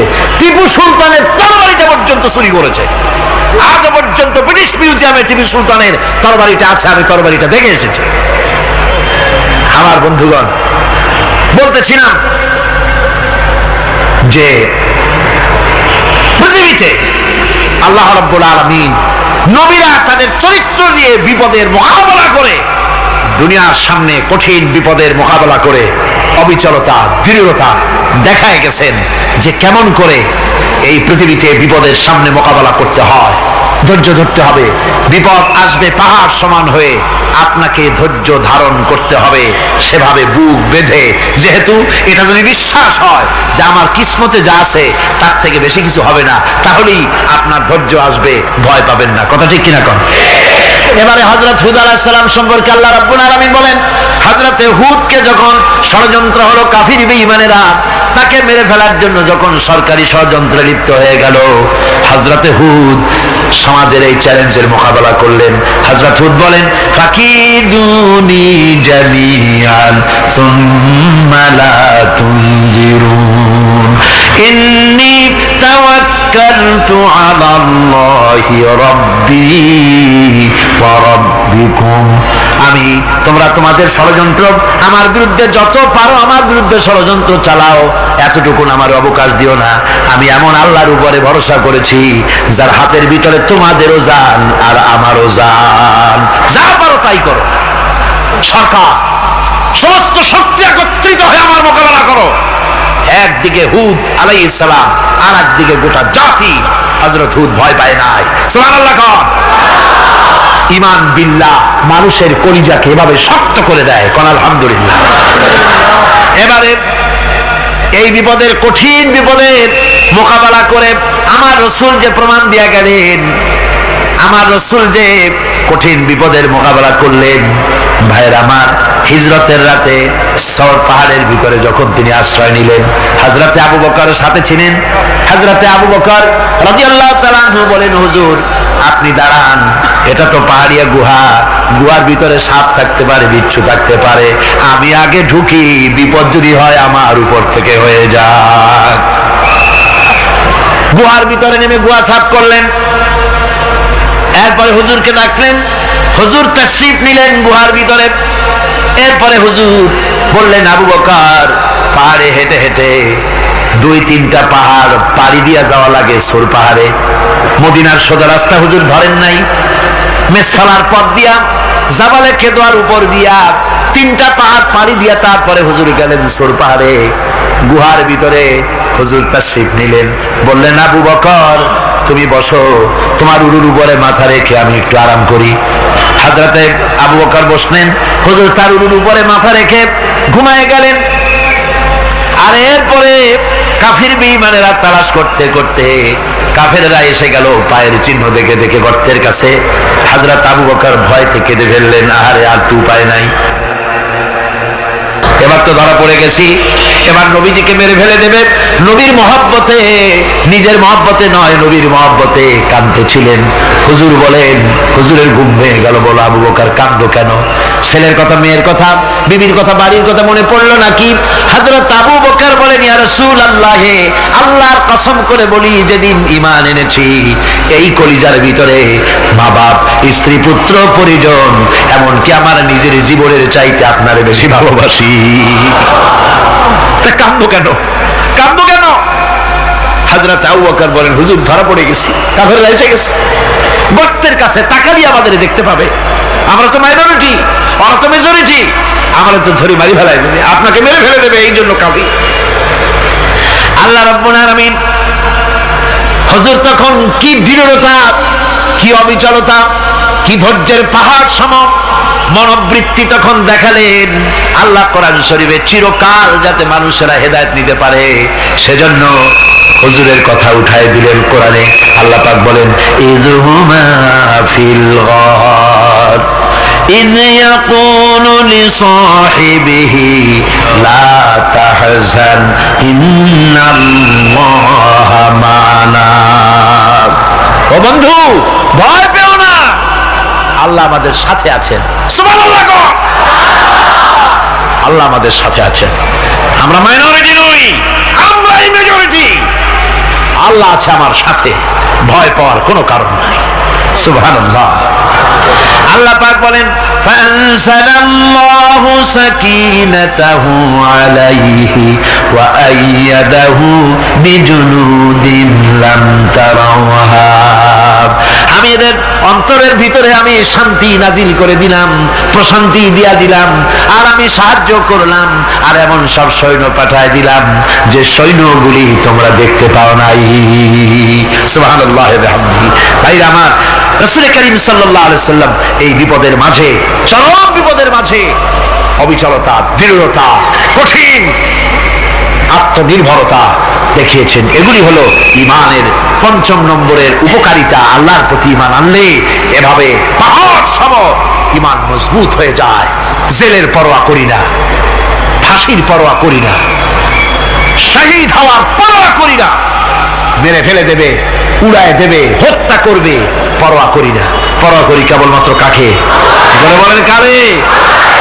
এইরকম মুসলমান হাজার হাজার লাখ লাখ দরকার নাই, ৩১৩ জন যথেষ্ট। কয়জন যথেষ্ট?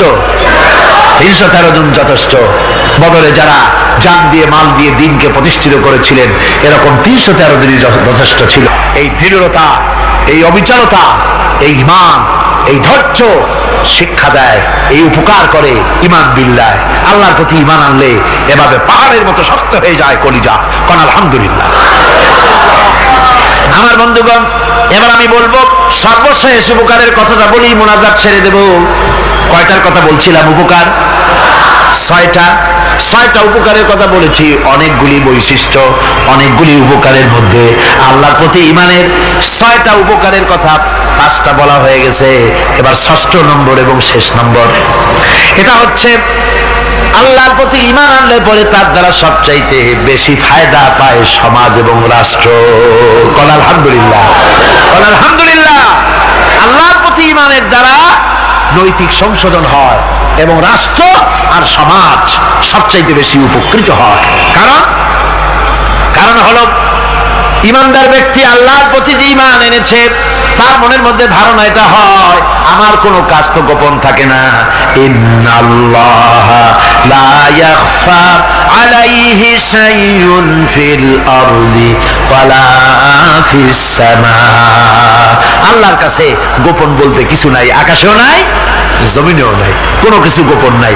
সুতরাং আমি যা করি সব আল্লাহ দেখেন এবং শোনে। এমনকি মানুষ যে কল্পনা করে সে কল্পনাও আল্লাহ টের পায় না, নাকি টের পায় কিনা? وَإِن تُبْدُوا مِنْ أَنفُسِكُمْ أَوْ تُخْفُوهُ يُحَاسِبْكُم بِهِ اللَّهُ।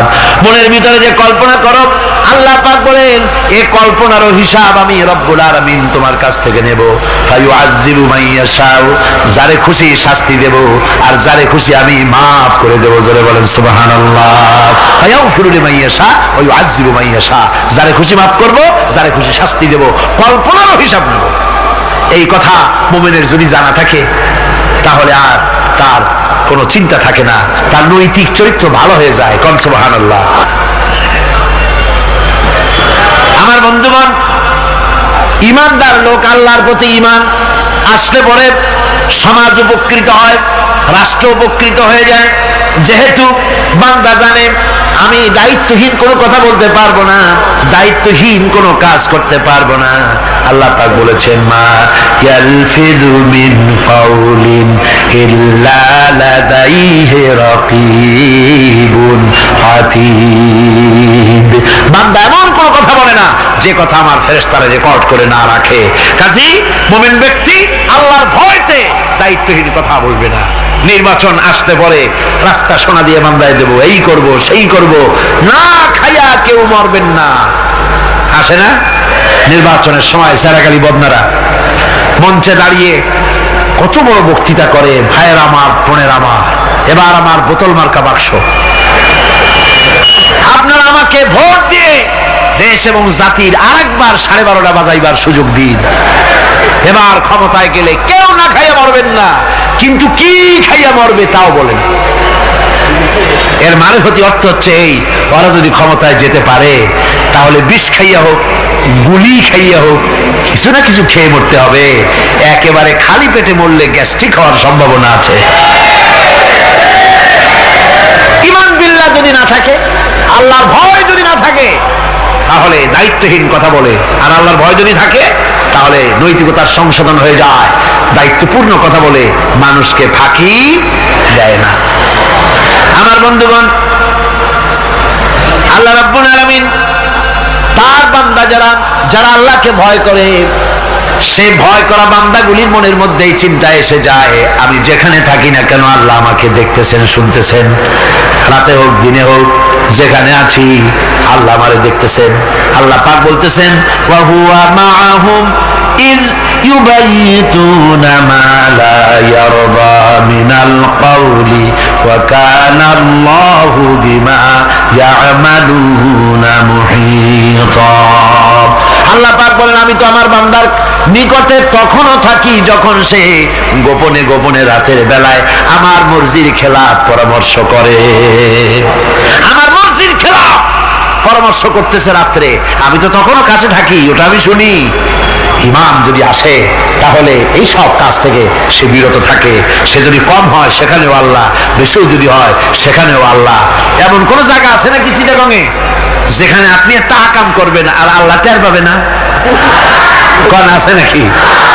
আচ্ছা চট্টগ্রামে না থাকুক, বাংলাদেশের কোন জায়গায় আছে নাকি? পার্বত্য চট্টগ্রামে যত পাহাড় আছে, উঁচু নিচে জায়গা আছে, ওই জায়গায় বোধহয় আছে নাকি? সারা পৃথিবীতে আছে কোথাও? আল্লাহকে ফাঁকি দেওয়ার জায়গা কোথাও? সব স্পষ্ট। আল্লাহ কি ঘুমায় নাকি? ঘুমায়? তার কাছে দিনও যায় রাতও তাই, সমানে তিনি দেখতে পান, শুনতে পান, সবকিছু দেখতে পান, সবকিছু শুনতে পান। তাকে ফাঁকি দেওয়ার কোনো উপায় নেই। এই জন্য ৬ষ্ঠ নম্বরের উপকার যেটা হয় সেটা হলো সমাজ উপকৃত হয় ওই মানুষ দিয়ে যার মধ্যে ঈমান আছে। হযরত ওমর রাদিয়াল্লাহু তাআলা আনহু রাতের আধারে শেষ রাত্রে ঘুরতেছিলেন, দেখেন এক বাড়িতে কথা হচ্ছে, কথাবার্তার আওয়াজ পাওয়া যায়, মনে করলেন কোনো অসুখ বিসুখ নাকি। ঘরে গিয়ে কান পাচ্ছেন দেওয়ালের সাথে, শুনতে পাচ্ছেন ভিতরে বুড়ি মা তার মেয়েকে বলছে এই মেয়ে ওঠ, উটের দুধ দোয়াই নিয়ে আসছি, এর মধ্যে পানি মিশা, তারপর সকালে বাজারে নিয়ে যা। মেয়ে বলছে মা এই কামটা আমি পারবো না। কেন পারবি না? হযরত ওমর ফরমান জারি করেছেন, দুধে পানি মিশাতে নিষেধ করেছেন, কাজে এই কাজটা আমি পারবো না। আরে বেটি, আমিরুল মুমিনিন দেখ এখন কোথায় যায়, ঘুমায় আছে, সে কি দেখতেছে নাকি যে পানি মিশাই না কি মিশাই? মেয়ে বলতেছে মা আমিরুল মুমিনিনকে ফাঁকি দেওয়া যেতে পারে, তার পুলিশ বাহিনীকে ফাঁকি দেওয়া যেতে পারে, কিন্তু আল্লাহ রাব্বুল আলামিনের চোখকে ফাঁকি দেওয়া যাবে না। হযরত ওমর এই কথা শুনে বাড়ি চলে গেলেন, আর নিজের ছেলেকে ডেকে বললেন, ছেলে আমার, অমুক জায়গায় একটা বাড়ি আছে, সেখানে একটা যুবতী মেয়ে আছে, ওই মেয়েটার বিয়ে হয়েছে কিনা শোনো, যদি বিবাহ না হয়ে থাকে তুমি তোমার নিজের বিয়ের প্রস্তাব দাও। আমিরুল মুমিনিন এই মেয়েটা সুন্দরী কেমন, স্বাস্থ্য কেমন কিছুই দেখলেন না, দেখলেন তাকওয়া। কি দেখলেন? আল্লাহর ভয়। আল্লাহর ভয় যখন একটা জাতির মধ্যে আসে, পুলিশ লাগে না, পুলিশের কাজ কমে যায়। পুলিশ তো পাহারা দিতে দিতে অস্থির হয়ে যায়, সারা রাত দিন সমানে কষ্ট করতে হয় তাদের।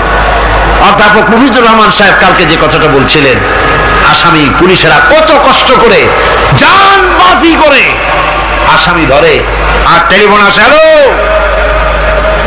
কে, চিটাগংয়ের এসপি নাকি? বলে হ্যাঁ। কারে ধরছো? ধরছি তো বল্টু মিয়ারে। ছাড়ো মিয়া, বল্টু আমার দলের লোকটা, তুমি ঠিক পাও নাই, তোমার নাক টাইট দিয়ে দেবে। বল্টুরিও ছাড়ো, আর তার বন্দুকও ছাড়ো, ঠিক কিনা? আমার ভাইয়েরা, সুতরাং ঈমান যদি এসে যায় জাতির মধ্যে, পুলিশের দরকার হবে না, পুলিশ দরকার হবে, কিন্তু তাদের ডিউটি কমে যাবে। আসামিরা আর অন্যায় কাজ কম করবে। রাসূলুল্লাহ যখন প্রেসিডেন্ট হয়েছিলেন, একজন মহিলা জেনা করেছিল, হাদিস শরীফে এসেছে, ওই মেয়ে লোকটাকে জেনা করতে কেউ দেখে নাই, জেনা করার পর তার মধ্যে অনুভূতি জাগলো, এমন পাপ করেছি, এখন তো আমার জাহান্নাম ছাড়া উপায় নাই। মেয়ে লোকটি রাসূলুল্লাহর কাছে এসে গেলেন, এসে বললেন, হুজুর আমি তো জেনা করেছি, আমারে শাস্তি দেন। হুজুর মুখ ডান দিকে ফিরালেন, মেয়ে লোকটা ডান দিকে এলো, বললো জেনা করেছি, শাস্তি দেন। হুজুর বাম দিকে ফিরলেন, মেয়ে লোকটা বাম দিকে এসে বললো জেনা করেছি, শাস্তি দেন। মেয়ে লোকটা কিন্তু জানে জেনার শাস্তি সহজ ব্যাপার নাই, পাথর মেরে উড়িয়ে দেওয়া, মৃত্যুদণ্ড জানা আছে তার। এরপরে মেয়ে লোকটা চিন্তা করেছে, দুনিয়ায় পাথর খেয়ে মরবো, কিন্তু তবুও জাহান্নামের কঠিন আগুন সহ্য করতে পারবো না। রাসূলুল্লাহ বললেন, ও মেয়ে লোক, তুমি কি জিনা কর্তৃক গর্ভবতী হয়েছো নাকি? মেয়ে লোকটা বলল, হুজুর আমি গর্ভবতী হয়েছি। হুজুর বললেন, তুমি অপরাধ করেছো, তোমার গর্ভস্থিত সন্তান তো কোনো অপরাধ করে নাই, সুতরাং শাস্তি এখন দেওয়া যাবে না, ডেলিভারি হোক তারপরে শাস্তি দেব। মেয়ে লোকটা চলে গেলেন। আল্লাহর নবী তার নামে কোনো কেস ফাইল করেন নাই, গোয়েন্দা বিভাগের পুলিশ লাগান নাই। ডেলিভারির পর এই মেয়ে লোক আবার এসে হাজির, পুলিশ দিয়ে আনা লাগে নাই, আবার এসে হাজির, হুজুর আমি সেই হতভাগিনী, বলছিলেন ডেলিভারির পর বিচার করবেন, এই যে বাচ্চা হয়েছে, এই বাচ্চার দায়িত্ব কাউকে দেন, আর আমারে তাড়াতাড়ি শাস্তি দেন, আমি যদি মরে যাই আমি জাহান্নামে চলতে পারবো না।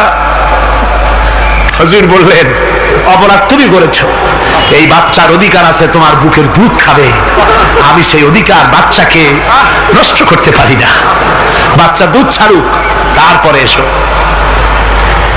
2 বছরে যেতে না যেতে ওই মেয়ে লোকটি বাচ্চারে কোলে করে নিয়ে এসেছে, পুলিশ লাগে নাই, গোয়েন্দা বিভাগের কাউকে পাঠানো লাগে নাই, মেয়ে লোকটি বাচ্চা কোলে করে নিয়ে এসে হাজির, হুজুর আমারে চিনছেন নাকি? আমি তো সেই হতভাগিনী, জেনা করছিলাম, বিচার চাইছিলাম, ডেলিভারি পরে হবে বলছিলেন, দুধ ছেড়ে দিলে পরে হবে বলেছিলেন, আমার ছেলে এখন দুধ ছেড়ে দিয়েছে, আমি তারে রুটি খাওয়া শিখাইছি, দুধ ছাড়া এখন সে বাঁচবে, আমি তার হাতে রুটি দিয়ে আনছি, দেখেন ও রুটি খেতে পারে, আর দেরি করবেন না, আমার বিচার করে দেন। রাসূলুল্লাহ ছেলেটার দায়িত্ব কাউকে দিয়ে দিলেন, আর বললেন এই মহিলাটিকে নিয়ে যাও, বুক পর্যন্ত মাটির মধ্যে গেড়ে দিয়ে তারপরে রজম করো। মেয়ে লোকটিকে বুক পর্যন্ত গেড়ে দেওয়া হলো, চতুর্দিক থেকে পাথর মারা হচ্ছিল, পাথরে লেগে শরীরে রক্ত ছিটে এক সাহাবীর গায়ে লাগলো, সাহাবী তারে গালি দিয়েছিলেন, হুজুর শুনে বললেন সাহাবী গালি দিও না, এই মেয়ে লোকের তওবা আল্লাহর কাছে এত কবুল হয়ে গেছে, যদি এই তওবাকে ভাগ করে দেওয়া হয় গোটা মদিনাবাসীর নাজাতের জন্য তা যথেষ্ট হয়ে যাবে। সুবহানাল্লাহ, পুলিশ লাগে নাই, এমন সমাজ কায়েম হয়, ঈমান বিল্লাহ, আল্লাহর প্রতি ঈমান যদি এসে যায়, জাতির যদি রক্তে রন্ধ্রে রগে রেশায় যদি ঈমান এসে যায়, তাহলে পুলিশ বিডিআর আর্মি আরামে ঘুমাবে। তাদের জন্য পরিশ্রম হবে না, কষ্ট হবে না, অপরাধ প্রবণতা কমে যাবে, মানুষের অশান্তি কমে যাবে, শান্তির বন্যা প্রবাহিত হয়ে যাবে। সুবহানাল্লাহি ওয়া বিহামদিহি। এই জন্য রাসূলুল্লাহ বলেছিলেন, খায়রুল কুরুনে কারনি, সর্বশ্রেষ্ঠ যুগ কার যুগ? জোরে বলেন না, সর্বশ্রেষ্ঠ যুগ কার যুগ? রাসূলুল্লাহর যুগ। জোরে বলেন, কার যুগ? রাসূলুল্লাহর যুগ। এই জন্য আমি আপনাদের খেদমত আরজ করতে চাই, ইসলাম এ ধরনের সীমারেখা ঠিক করে দিয়েছে। তিলকা হুদুদুল্লাহ ফালা তাতাদুহা, এ হলো আল্লাহর সীমারেখা। এই সীমারেখাকে ভঙ্গ করো না, লঙ্ঘন করো না। আল্লাহর উপরে ঈমান পরিপূর্ণরূপে আনো এবং এই ঈমানের উপরে ভিত্তি করে নিজেদের জীবনকে পরিচালিত করো। এই ঈমান যদি জাতির ভিতরে এসে যায়, তাহলে বৈষয়িক জীবনে, দুনিয়ার জীবনে সত্যিকারের যদি শান্তি পেতে চাই, আল্লাহর উপরে ঈমান আনতে হবে। ইহকাল পরকালে যদি নাজাত পেতে চাই, আল্লাহর উপরে ঈমান আনতে হবে। আর আমরা আমাদের চিন্তা ভাবনায়, ওঠায় বসায়, চলায় ফেরায়, সর্বত্র আল্লাহর উপরে পরিপূর্ণ মাত্রায় ঈমানটা যদি এসে যায়, তাহলেই শান্তি, তাহলেই মুক্তি। গোটা সমাজ শান্তি পাবে, আমরা দুনিয়ায় আরাম পাবো, কিয়ামতে জাহান্নাম থেকে মুক্তি পাবো। জোরে কোন আমিন, আরো জোরে কোন আমিন। বন্ধুগণ, আল্লাহর প্রতি ঈমানের এই কথাগুলি আবারও স্মরণ করিয়ে দেই। লাইসাল বিররা আন তুওয়াল্লু বুজুহাকুম কিবালাল মাশরিকি ওয়াল মাগরিব, পূর্ব পশ্চিমের যত মাথা ঘুরাও, এটাই কোনো কল্যাণের কাজ আসলে নয়। আসল কাজ আল্লাহর উপর ঈমান। আসল কাজ কি? চিল্লা এখন, আসল কাজ কি? আল্লাহর প্রতি ঈমান। সেই ঈমানের কথা এই 3 দিন ধরে বললাম। আর বাকি আছে কয়দিন? বাকি আছে কয়দিন? এই বেহেশতের বাগান আগামী 2 দিন পরে স্তব্ধ হয়ে যাবে। এখানে আর এভাবে এত লক্ষ লক্ষ টুপি, এ ধরনের মুসলমান আল্লাহু আকবরের আওয়াজ, আজানের আওয়াজ ধ্বনিত প্রতিধ্বনিত হবে না। 1 বছরের জন্য নিস্তব্ধ হয়ে যাবে। আল্লাহ যেন বাকি 2টা দিন আমাদের সকলের আশার তৌফিক দেন। সবাই বলি আমিন, জোরে কোন আমিন। আগামীকালকের আলোচনা আরো গুরুত্বপূর্ণ, তারপরের দিন আরো গুরুত্বপূর্ণ, গোটা কোরআনই তো গুরুত্বপূর্ণ। আল্লাহ পাক এই কথাগুলি শোনার, বোঝার, আমল করার তৌফিক যেন আল্লাহ আমাদের দান করেন। জোরে বলেন আমিন, আরো জোরে বলেন আমিন। মোনাজাতের জন্য এবার সমস্ত মানুষ দাঁড়ানো, ভাইয়েরা বসে পড়ে। আজকের মোনাজাতের পূর্বে আজকে সবার সভাপতি হযরতুল আল্লাহ মাওলানা শামসুদ্দিন সাহেব অতি সংক্ষেপে আপনাদের সামনে কিছু গুজারিশ পেশ করছেন। বলাগাল উলা বিকামালিহি কাশাবাদ দুজা বিজামালিহি হাসনাত জামিউ খাসালিহি মুহাম্মাদুম বাশারুল লাইসা কাল বাশারি বল হুয়া ইয়াকুতাতুন ওয়ান নাসু কাল হাজারি বলাগাল উলা বিকামালিহি কাশাবাদ দুজা বিজামালিহি হাসনাত জামিউ খাসালিহি। সম্মানিত বন্ধুগণ, এই বিরাট মাহফিল করতে আমাদের এই বছরের বাজেট 15,30,000 টাকা আমরা করেছিলাম, কিন্তু মাঝে মাঝে দেখা যাচ্ছে কিছু বাজেট আমাদের ছাড়াই যাচ্ছে। গত পরশু আমরা আপনাদের থেকে যে সহযোগিতা পেয়েছি, সেখানে 11,000 থেকে কিছু বেশি টাকা আমরা পরশু পেয়েছি। এতে করে আমার একটু ভয় হচ্ছে যে আমাদের বাজেট কোথায় যাবে। এজন্য আপনাদের সহযোগিতাও চাচ্ছি, দোয়া চাচ্ছি। আর যে দোয়াটা আপনারা করেছেন, আমি আবার আপনাদের কাছে দোয়া চাচ্ছি। সেটা হলো মহতারাম মাওলানা সাইদি সাহেবের গলার ব্যাপারে, তার স্বাস্থ্যের ব্যাপারে, তার হায়াতের ব্যাপারে আপনারা মন খুলে দোয়া করবেন, যেন তার আল্লাহ তার গলাকে যেন খুলে দেন, তার কণ্ঠস্বরকে যেন আল্লাহ ঠিক করে দেন, এবং আমাদের চাহিদা অনুযায়ী আমাদের মনের খোরাক যেন তিনি দিতে পারেন। এজন্য আল্লাহ তাকে যেন তৌফিক দান করেন এবং আল্লাহ তার হায়াত দারাজ করে দেন। এখন মুনাজাত।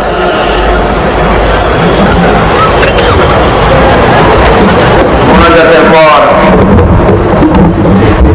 আজান হবে বা জামাত এশার নামাজ পড়ে আপনারা যাবেন।